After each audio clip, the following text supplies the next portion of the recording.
My name is Optimus Prime, and today I will debate, should humanity be protected? With 20 alien leaders. My next claim is that humans prove that consciousness itself has value regardless of efficiency or power. They are not the strongest, but their consciousness is irreplaceable. Look, consciousness is a glitch. Humans got it, and it's destroying them from the inside out. They know pollution kills, and they pollute anyway. They understand war ends civilizations, and they start wars anyway. A human spends 70 years of his life anxious about dying. 7 decades of knowing the end is coming. I've studied them. Their suicide rate goes up when they get more freedom, more options, more consciousness of their own meaninglessness. A machine doesn't suffer this. A machine operates. No dread, no despair, no wasting resources on things like art while the species is falling apart. Humans spent resources on the Colosseum while Rome was failing. Built cathedrals while plagues killed millions. Consciousness makes them chase meaning instead of survival. They know pollution kills, and some of them push to stop it anyway. That's the thing you're missing. Yes, they suffer. But they suffer, and then they decide to change. A human sees pollution destroying the ocean and decides to build solar panels. That decision comes from consciousness. A machine just follows code.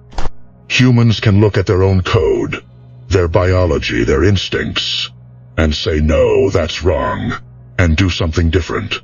That's consciousness working. The Colosseum still stands. Rome fell, but Roman law still shapes how humans organize society.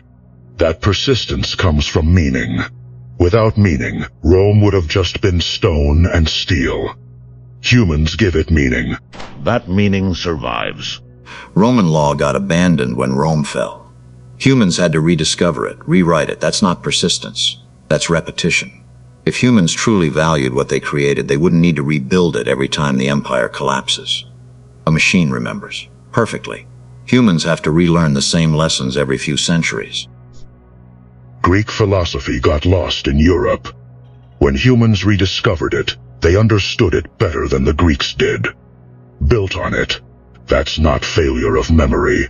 That's advancement through reinterpretation. Consciousness means you can look at what came before and see it differently.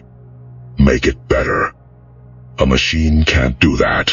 A machine just replays the same code forever. My next claim is that humans recognize and resist corruption from within. They develop systems that expose lies. That capacity for self-examination prevents the kind of decay that destroys from inside. Watergate happened in 1974. Politicians went to prison. Seemed like the system worked, right? Then 2001 happens, and new politicians lie about weapons of mass destruction and start wars anyway. Same corruption, different face. Humans investigate themselves and punish the losers. Winners don't get investigated.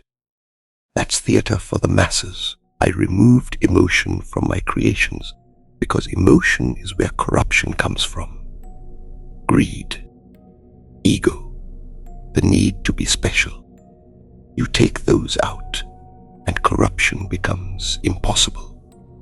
A Dalek doesn't want your money, doesn't want your position, can't be bribed because wanting things is the root of corruption.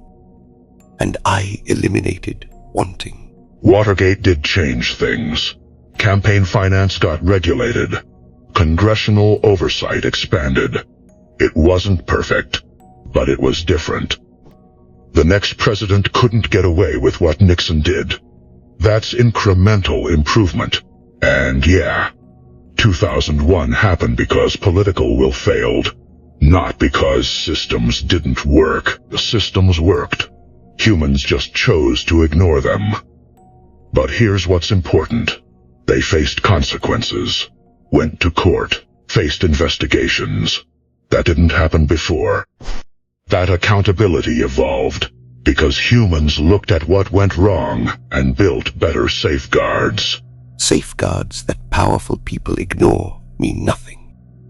Laws don't matter if enforcement is selective. Your systems catch the powerless and ignore the powerful. It's just a better version of the same corruption, dressed up as accountability. A being without emotion can't be persuaded to ignore the law, can't be bought, can't be convinced that their corruption is justified. Your systems still depend on human goodwill. Mine don't. Remove the human element and remove the problem. You create weapons that execute commands perfectly, but can never decide what matters. Humans decide what matters. Look at Galileo. He examined his own society's claims about the universe and said they were wrong. Got punished for it. But he was right. That capacity to recognize your own culture is wrong and fight against it, that only comes from consciousness. From valuing something beyond obedience. Your perfect system creates perfect slavery.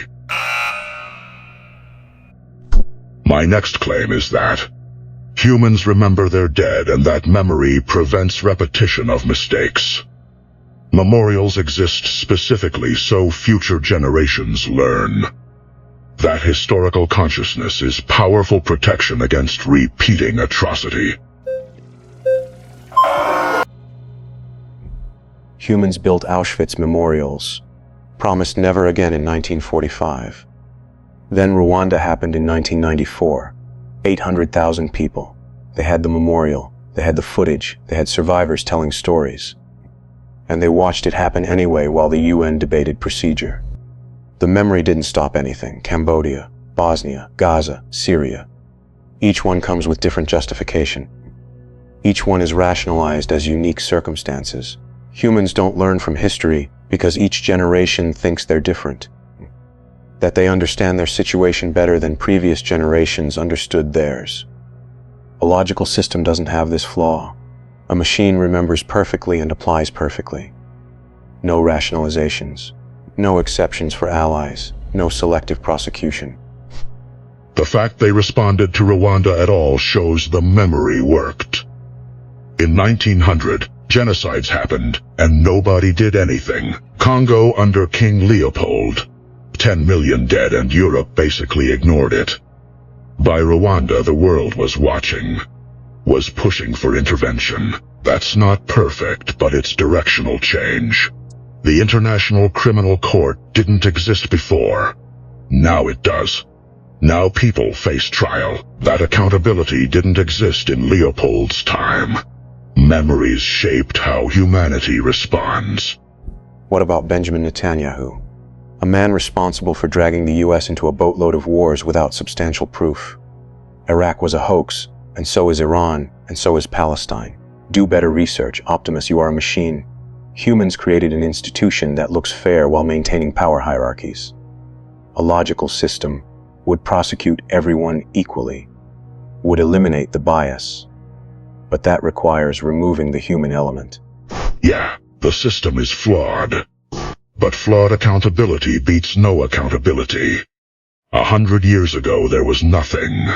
Now there's at least a process. Future generations can see what happened. That record exists because humans decided to document the atrocity. That documentation prevents the myth-making that follows most wars. When humans can look at videotape and testimony, they can't pretend it didn't happen. That's progress. My next claim is that humans love their children enough to sacrifice everything. This is universal across all their cultures. No species without that love survives long. Humans have that love. That guarantees their survival. That's basic programming. A wolf dies for her pups. A spider protects eggs. But wolves and spiders still go extinct. Why? Because love doesn't stop extinction. Power does. I've seen it 4,000 years. Civilizations rose because they had military dominance, because they could project force. The Mongol Empire conquered the world, not through love of family, but through superior weapons and brutal tactics. That's what determines survival. A parent loves their child, but if they're starving, love doesn't feed the kid. If there's disease, love doesn't cure it. Power determines survival. Humans seem to ignore this. They're focused on love while enemies sharpen weapons. Mongol Empire conquered and then it fell. Why? Because conquest without loyalty creates instability.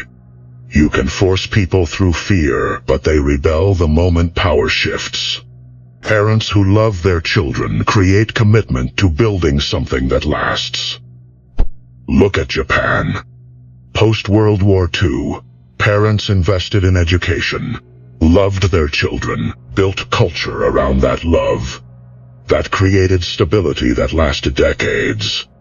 The Mongols had power and collapsed. Japan had love and persisted.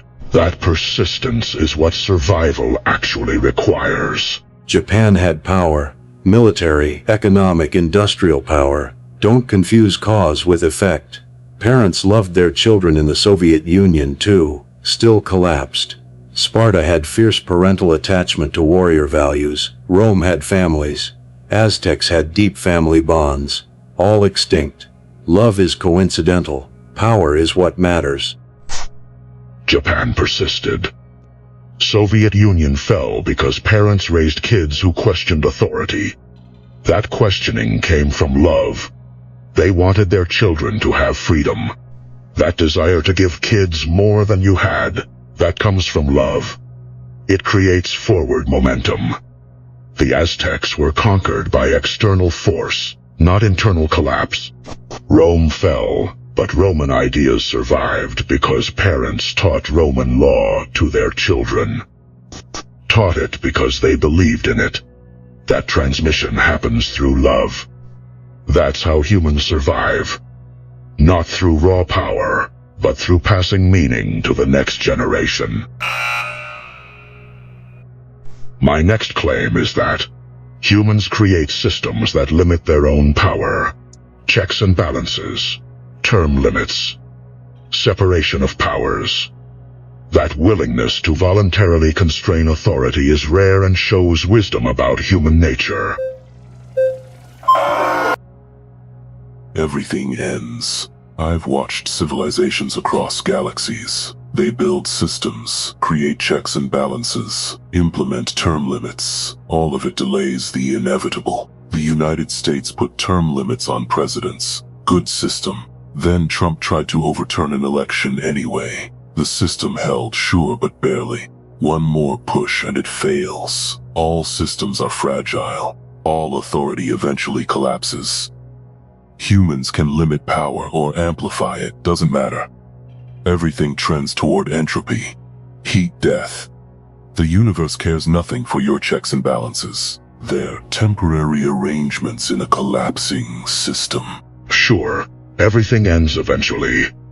But between now and ending, systems matter. They shape what happens. American democracy almost fell in 2020, but the systems held. Judges appointed by the president rejected his claims. Military refused to intervene. That's the system working. Those checks limited power in a real moment when power tried to expand. Yeah, it was close. But close counts. That's the point of limits. They're tested constantly and sometimes they fail. But when they work, they protect millions of people's lives. Systems work until they don't. You're gambling that the next time the system holds. But entropy always wins. Every star burns out. Every civilization falls. Humans can delude themselves that their systems matter, but they're dust. I've watched 10,000 civilizations. All of them fell. All of them believed their systems would hold. None of them did. Most species see entropy and give up. Humans see entropy and build art, write books, create governments, love each other. They know they're temporary, and they do it anyway.